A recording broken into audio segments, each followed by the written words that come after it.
It's Connie Erickson. Welcome to another Live at 5. I hope your holiday season is going well and all the preparations for your winter holiday, Christmas, Hanukkah, solstice are going smoothly. I was all set to do a live about handling the holidays. I was all ready to go. I was going to tell you how to think ahead and identify your stressors and make a plan so you don't have the same fight that you did last year and the year before. I was going to tell you to say no to holiday requests more often. I was going to tell you to make sure that you plan some quiet time alone and with your partner to renew and recharge. But as I started writing this week's live, I got a little sentimental and it started to morph. I started to think about some of my clients who are going through hard times. I started to think about the people I know who are about to have their worst Christmas ever. So I wanted to tell you about my worst Christmas. Like everyone else, I've had a few stressful ones, especially when my children were small. There was the one that I had to take my 11-month-old with me to do any kind of shopping or anything else because my husband felt too worn out and tired to help me. There was one where we both contracted this terrible stomach bug and Santa had to take breaks to vomit while stuffing stockings. But neither of those were my worst. My worst Christmas so far was in 2006. My husband of 18 years and I had always made a point of getting each other at least one small surprise. Something small, maybe a certain book or CD. Remember those? Sometime around mid-December, he told me, I feel bad. You're not going to get a surprise this year. I can't think of anything.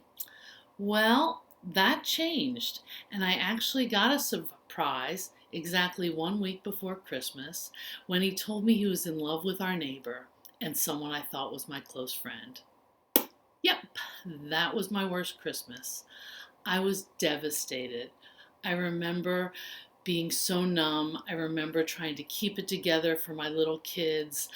And since I was hoping my marriage would work out, I didn't tell any of my family members. It does go down in family lore though. They knew something was up because I drank way too much and was very antisocial on Christmas Eve. So why am I telling you this? Well, partly because I can actually laugh about it now, although at the time it felt like I wouldn't make it through the hour, let alone any full 24 hours in those first few years.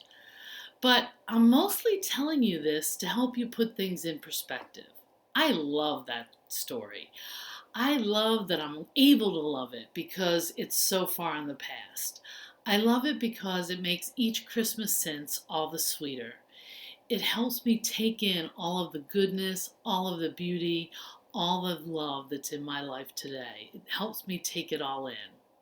And that's why I'm telling you, that's what I want for you. I want you to stop stressing about all the shopping, the decorating, and the cooking. And I want you to remember that life is mostly good. I want you to know if you are having your worst Christmas, you're probably going to have better ones. Other years will probably be better. And if you're not having your worst Christmas, be thankful, slow down, be kind. I guarantee someone you know is having their worst Christmas ever. Count your blessings. It might sound cliche, but I'm not meaning it in any Pollyanna sort of way.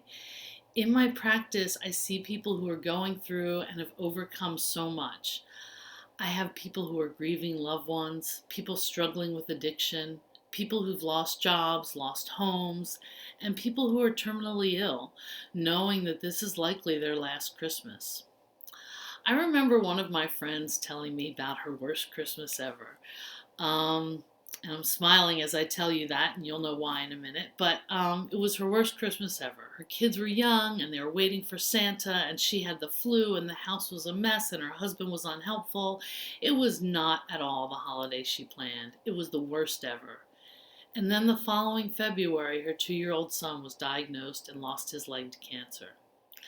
He's happy and healthy and now in his 30s, and I just attended his wedding a couple years ago. But she laughs thinking about how awful that Christmas was.